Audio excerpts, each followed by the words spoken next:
Día Mundial del Cáncer de Próstata, hoy 11 de junio. Importantísimo porque de lo que se trata es de darnos cuenta y cómo podemos también hacer para que este cáncer no sea mortal y lapidario. Desafortunadamente, doctor, y se los presento rápidamente, es el doctor Eduardo Banda. Este es el segundo cáncer con mayor posibilidad de mortandad en el Ecuador después del cáncer de estómago. Son cifras bastante altas y complejas. Doctor, bienvenido, gracias por estar aquí. Les abrimos las líneas también, 3970-813, 3970-822, los números de los que nos puede llamar desde este momento. Doctor, ¿qué es el cáncer de próstata y por qué es tan frecuente? Buenas tardes. Pues sí, hoy al celebrarse el Día del Cáncer de Próstata es algo muy bueno poder dar algún tipo de información. Como tú lo decías, el cáncer de próstata es la segunda causa de muerte después del cáncer gástrico, pero también en general es el quinto tumor más frecuente en todos los hombres. ¿Sí? Entonces es muy frecuente, cada vez lo vemos con mayor frecuencia, y esto se debe a que se ha podido llegar a hacer un mejor control, tanto en exámenes como en estudios de imagen que podemos realizar. ¿Sigue siendo indispensable el tacto rectal? ¿Sigue sin haber nada que lo reemplace a la forma de diagnóstico? Por supuesto que sí. El tacto rectal sigue siendo irreemplazable, y esto es muy fácil de explicarlo. ¿Por qué?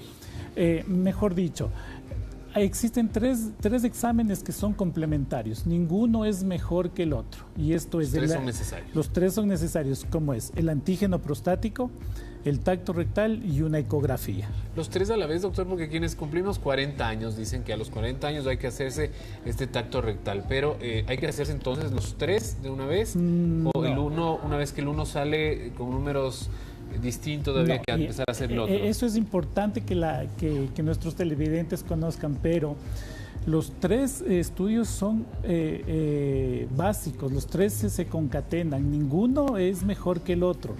¿Y por qué te digo esto? Por ejemplo, podemos tener un antígeno prostático, que es el estudio en sangre, que puede ser normal, pero al yo realizar un tacto rectal... No revele nada.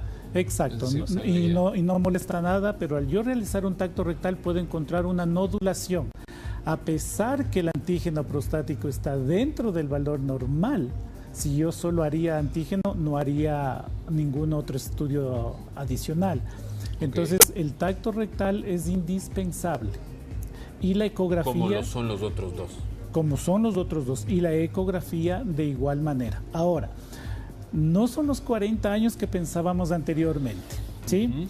Se ha visto que para poder nosotros diagnosticar un cáncer de próstata a los 40 años necesitamos aproximadamente unas 1.000-1.500 pacientes para diagnosticar a una persona. Que tenga más o menos 40 años. Que tenga 40 años. De 40 a 42. Anteriormente se decía que el control debe ser a partir de los 45 años. Se han visto que los estudios no dieron buenos resultados. Y actualmente, según las guías internacionales, americanas y europeas, el control del cáncer de próstata se hace a partir de los 50 años. A los 50 años. ¿Sí? Entonces ahí podemos encontrar. ¿Qué quiero decir con esto? Que voy a hacer muchos exámenes, muchos estudios que no voy a tener un resultado ideal. Entonces vamos a perder muchos recursos. Tiempo, exactamente, y sabemos que no lo va a hacer. No vale la pena entonces todavía. Me salvé por 10 años más. Es interesante, permíteme, Arturito, es interesante esta clase de entrevistas, pues tratan de fomentar el control oportuno, el control temprano, pero lastimosamente, y hay que ser sinceros, hasta que no nos duele algo, no vamos al especialista. Y usted nos dice ahora que más o menos debería ser alrededor de los 50 años el tiempo lógico estimado para hacerse el primer estudio. Pero ¿qué sucede cuando una persona más joven, o qué tan frecuente es que una persona mucho más joven tenga problemas al orinar? Sí, ahí entramos en otra situación, pero los problemas, la próstata nos va a crecer a todos los hombres, a todos. No hay manera que no nos crezca, a todos. A partir de los 35 años de edad, a todos. A unos más, a otros menos. El cáncer de próstata no da síntomas. no produce molestias, no produce dolores. Muchas veces el paciente acude al médico porque tiene dificultad para orinar, empiezan sus primeros síntomas, pero dentro de ese control prostático anual, pedimos un antígeno prostático y muchas veces encontramos ya un valor alterado. Al hacer un tacto rectal encontramos algo que nos llama la atención. Entonces, todas estas cosas tenemos que estar pendientes. Cuando tenemos síntomas 35, 40 años, por lo general puede deberse a un proceso inflamatorio o infeccioso, que es una prostatitis. Más que por un simple cáncer. Pero es parecido al cáncer de mama o al cáncer de útero, que no da síntomas, ¿sí? Pero vamos al control y muchas veces el cáncer está muy avanzado. Doctor, y esa era la siguiente pregunta. Bueno, ¿qué hacer en el caso de que se diagnostique en estos exámenes ya el cáncer en su primera etapa? Es decir, si es que se logra todavía en un buen momento diagnosticarlo, ¿cuáles son los tratamientos a seguir? Y por el contrario, ¿qué pasa cuando el cáncer está avanzado? ¿Por qué nosotros pedimos que se haga un control a partir de los 50 años cuando no hay antecedentes de papá o abuelo que no hayan tenido un antecedente de cáncer? Pero si ellos han tenido, la valoración de ese paciente debe ser a partir de los 45 años. ¿Cuál es el motivo?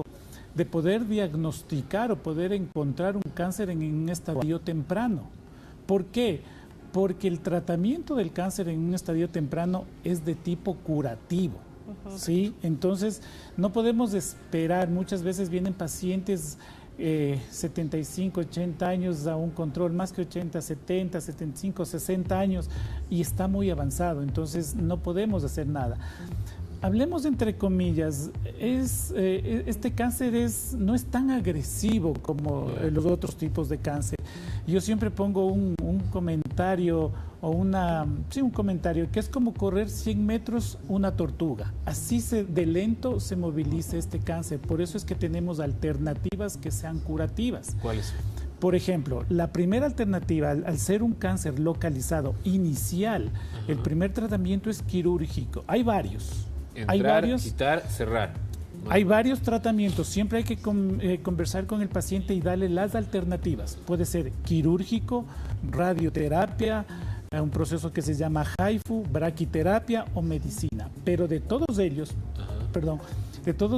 el que mejor resultados en un primer inicio inicial es la cirugía. Tal vez uno de los grandes problemas también puede ser el cultural. La gente no se quiere acercar por miedo al examen rectal. Tenemos en este momento la primera llamada. Ella es May Molina desde Guayaquil. Muy buenos días, me parece que es UNEL. May Molina, ¿cómo le va? Muy buenos días, gracias por su pregunta. Sí, buenos días y felicito por su programa. Estimado May, ¿podría por favor bajar el volumen de su receptor, solamente escucharnos por el teléfono? Ya, ¿cómo no? Por favor, muy amable. Ya, mi pregunta es, yo me hice operar de la próstata. ¿Para qué la operación salió bien? Incluso antes de eso, yo en el seguro, a mí me hicieron 3 veces el tacto rectal. Y lo recomiendo para futuras personas que tengan este problema, que se hagan hacer el tacto rectal. Entonces, miren, en la operación salió bien, pero ¿qué pasa? Que ahorita, cuando se me viene la gana de ir al baño, se me viene. Muchas veces en el camino voy botando la orina. Mi pregunta es, ¿podrán hacerme alguna otra operación? Muchísimas gracias, May. ¿Hace cuánto tiempo fue operado? Hace 3 meses. Hace 3 meses. ¿Puede ser una consecuencia directa de la operación? De hecho, es reciente la operación. Sí, no, nuestro amigo, ahí estamos en otro tema. Generalmente, cuando hay un proceso obstructivo como el del señor, se saca la próstata, que es una adenomectomía, pero su problema no está en la próstata, sino está en la vejiga. Y como dice el señor, se me viene, me gana la orina, es una urgencia urinaria. Ahí tenemos que ir a tratar la vejiga, eso se llama una vejiga hiperactiva. Ah, muy bien. ¿Y existe algo que se pueda hacer? Entonces? Sí, y el tratamiento es solo medicación y evitar irritantes vesicales como el café, el té, el chocolate, el ají, el tabaco, las bebidas, las gaseosas. ¿Sí? Muy bien. Ok, tenemos otra llamada. Gilberto, en este caso Molina, si no me equivoco. Gilberto, bienvenido. Le escuchamos. Muchas gracias, buenos días. Gracias a la oportunidad y a todos los señores que están en el staff de la televisión. Una pregunta, si es que el eco a la próstata es efectivo para un diagnóstico. Esa es mi pregunta y le agradezco muchísimo. A usted, gracias. El eco no es, como decían, solo el eco no es efectivo para el diagnóstico. Necesitamos los 3 exámenes que los 3 se concatenan uno con otro. Pero, por ejemplo, doctor, el eco dice que no hay problema, que todo está en su sitio, digámoslo de alguna manera. ¿Es necesario recurrir también al tacto rectal a pesar de ello? Por supuesto, tanto al tacto rectal como al antígeno prostático. ¿Por qué? Porque solo con el tacto yo me puedo dar cuenta si es que hay un nódulo o no. El antígeno no me va a ayudar y la ecografía muchas veces puede pasar por alto esas imágenes porque pueden haber cánceres que tienen la misma estructura. Entonces siempre se concatenan los 3. Y algo muy importante que deben saber los amigos es que una vez que han sido operados por una prostatectomía benigna, los controles tienen que hacerse anualmente. No significa que no tienen próstata. Ellos tienen próstata y queda la cápsula prostática. Y donde generalmente el cáncer o el tumor aparece es en la cápsula prostática. Es por eso que luego que han sido operados dicen, no tengo nada, se olvidaron. Por algo regresan y tienen un antígeno prostático de 20, 30 y se le dice, usted tiene posiblemente cáncer. Dice, pero ya me operaron. Tenemos otra llamada de nuestros amigos televidentes. Desde aquí, desde la ciudad capital. Ernesto, muy buenos días. Gracias por su pregunta. Tenemos otra llamada de nuestros amigos televidentes. Desde aquí, desde la ciudad capital. Ernesto, muy buenos días. Señorita, muy buenos días. Muy buenos días. Ernesto, un favor. Un saludo al doctor y a todos los Gracias. que están haciendo ese magnífico Ernesto, programa. solamente un segundo. ¿Podría apagar su televisor y solamente escucharnos por el teléfono? Mi pregunta, señorita, mi pregunta es para el doctor. Claro, sigue adelante. Yo me hice operar hace un año o un mes, me operaron de la próstata. Tengo un problema últimamente, hace un par de meses, que tengo un dolor en la parte del vientre y en la uretra. ¿A qué se debe ese problema, doctor? Bueno, Me hicieron un eco hace unos 4 meses. tendríamos... Y en el eco, la doctora que me hizo el eco, salió una pantalla, ¿no? Que en la parte de la vejiga, el un lado estaba limpio y el otro lado de la vejiga estaba unas cosas como venas. Entonces me indicó la doctora de que me han dejado residuos de la próstata. ¿Será eso que me está causando esos problemas, doctor? Por favor, tenga la bondad de explicar. No, hay esa posibilidad, pero recuerde una cosa, que luego de ser operados de una prostatectomía benigna, al nosotros hacer un eco, nos va a decir que tenemos próstata. Es decir, no tengan la idea de que ya van a decir no hay próstata. Entonces los pacientes nos dicen, pero doctor, si me acaban de operar hace 6 meses o hace un año y usted me hace una ecografía y sigo con próstata. No me operaron, no, sí le operaron, porque lo que ahí se opera es la parte interna, más no la cápsula. Es importante saberlo. Y en este caso que tiene dolores o que tiene problemas también al orinar, ¿qué puede ser? Diferentes circunstancias. Dentro de ellas puede haber un residuo de próstata como tal, puede ser un proceso infeccioso o puede estar ese dolor más bien dirigido en su vejiga. Okay. ¿Qué hacer en este momento? ¿Qué se le puede recomendar a Ernesto? Se le puede recomendar primero exámenes de orina para descartar una infección. Y segundo, hacer hasta una flujometría para ver si el chorro de micción es del adecuado y no está haciendo fuerza, que también produce la molestia. Doctor, ¿por qué da cáncer de próstata? Es decir, ¿es en gran medida hereditario? ¿Es genético? ¿La alimentación? ¿La vida sedentaria? ¿Cuáles son los motivos de este cáncer que es tan frecuente?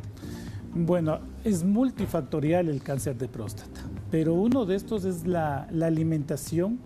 Okay. El consumo excesivo de carnes rojas o de frituras desencadena no solo el cáncer de próstata, sino varios de los cánceres. También el medio ambiente. Por ejemplo, las poblaciones que menos probabilidad de cáncer son los asiáticos. Pero si a los asiáticos se pasan a vivir, por ejemplo, en Occidente, Estados Unidos, entran dentro de en ese porcentaje donde ellos tienen mayor probabilidad.